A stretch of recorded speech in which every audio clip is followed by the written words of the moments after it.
नमस्कार दोस्तों, आज मैं आपको बताऊंगा कि डीडी फ्री डिश की अगर कार्ड के अंदर से वॉल्यूम का कोई प्रॉब्लम आ जाए दोस्तों, तो उसकी आईसी को बाईपास कैसे करना है। दोस्तों देखो, मैं आपके सामने लगाया हुआ है दोस्तों, ये देखो टेलीविज़न पे कोई वॉल्यूम नहीं है, फुल पे किया हुआ है। और देखते हैं इसकी आईसी ख़राब हो गई। आपको मैं बाईपास करना दिखाता हूँ दोस्तों।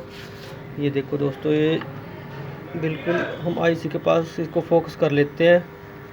अगर आपको दिख रहा होगा दोस्तों, बिल्कुल ये जो इधर से सेकंड वाली पिन है दोस्तों, इस पे लगाना है आपने बाईपास करके। इस पे वॉल्यूम आ जाएगा दोस्तों। ये देखो दोस्तों, आपको आवाज़ अगर सुन रही होगी, क्या देख रहे हो? बिल्कुल ये सेकंड वाली पिन है दोस्तों। देखो बिल्कुल, ये देखो ये वाली देखो दोस्तों, इसी पिन पे कनेक्शन करना है दोस्तों। कनेक्शन कर लेते हैं।